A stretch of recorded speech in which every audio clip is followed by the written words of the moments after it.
Chapter 4, Dr. Denis Burkitt and the Abdominal Pressure Syndrome. Dr. Burkitt observed that vegetarian persons had bigger stools than non-vegetarians. Vegetarians also had less constipation, less diverticulosis, less appendicitis, hiatal hernia, and gastroesophageal reflux. Fiber is only present in plant foods. Fiber binds fluid to the stool so it keeps it liquid. You want your stool to be liquid on the right side of the colon. The reason is appendicitis occurs when stool is dried out and it forms like a little rock. The little rock is called an appendicolith and it blocks off your appendix. So your distal appendix, which sort of hangs down from the cecum, the right side of your colon like a finger, and then you get like this stool ball that's like a rock blocking its connection to the remainder of the colon.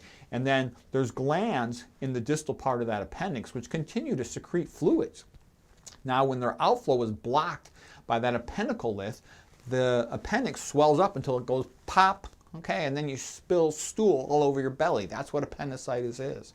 And so vegetarians almost never get appendicitis because their stool's liquid over here, so it never forms a rock and it never blocks off their appendix. That's a good deal. You don't want appendicitis.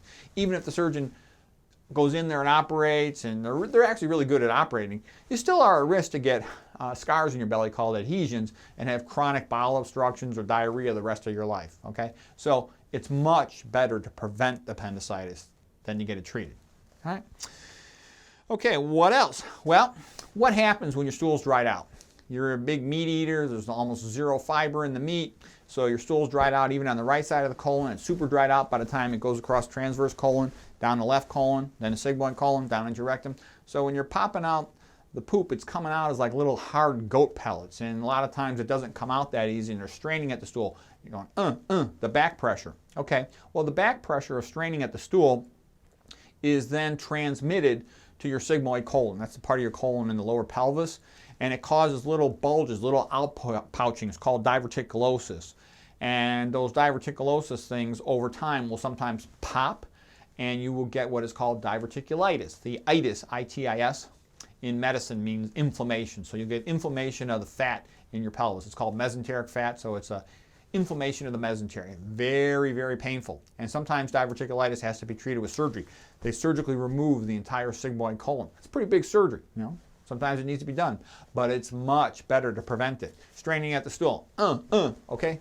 Then you stretch out those veins because there's increased venous pressure within the pelvis and the perirectal area. Gives you hemorrhoids. That increased straining.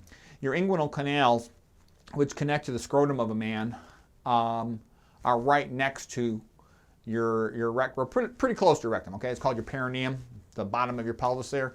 And the veins will have a tendency to get puffed up, so you're predisposed to getting what is called varicoceles, dilatation of the veins in your scrotum. You can also get back pressure transmitted into the sperm transport system, and you can get what is called spermatoceles.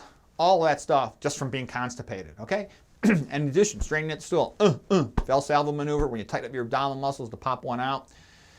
That increases your intra-abdominal pressure, and it can pop your stomach up into your chest. So when the stomach is popped up into the chest, that's called a hiatal hernia. It can be small hiatal hernia, but it can be a big hiatal hernia. You can have your whole stomach virtually pop up into your chest. It's an intrathoracic stomach. So what's the point? When part of your stomach pops up into your chest, hiatal hernia, you're now predisposed to pass gastric acid up into that herniated component of the stomach. And that can give you the heartburn-like pain, and it's typically called GERD. GERD is abbreviated G-E-R-D. The G-E-R-D stands for gastroesophageal reflux disease, G-E-R-D. Anyways, all of this stuff can largely be avoided just by eating a plant-based diet. And let's see, what else to know? Well, the big guy who figured all this stuff out was Dr. Denis Burkitt. He had trained in England. He was a surgeon from Ireland who then trained in England, then did some missionary work in an area where there was all these persons eating a vegetarian diet, and he became in charge of the data from over 100 hospitals, and he noticed the trend. Oh my gosh, my vegetarian eating patients, they virtually never get appendicitis, colon cancer, diverticulosis, diverticulitis. Why are they so healthy? And then he figured it out. It's because of their diet and having their stool be liquefied. You want your poops to look like cow patties rather than looking like goat pellets. Okay, here's some quotes from Dr. Denis Burkitt. It is better to build a fence at the top of a cliff than to park an ambulance at the bottom. Prevention can eliminate disease, but early diagnosis and good treatment can only rarely eliminate a disease. Our bodies are adapted to a Stone Age diet of roots and vegetables. If people pass small stools, you will need large hospitals. The only way to reduce disease is to go backward to the diets and lifestyles of our ancestors. In 20 years of working with a vegetarian population, I only had to remove 1 gallstone, unquote. So there you have it.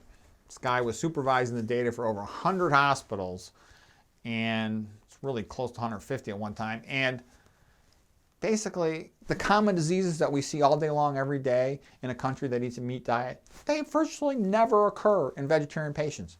That's good to know. Trust me, I've scanned the whole globe for 30 years, been reading medical books every day and taking care of patients every day. And this is incredibly helpful, powerful, useful information to improve the quality of your life. It's really worth knowing. Trust me.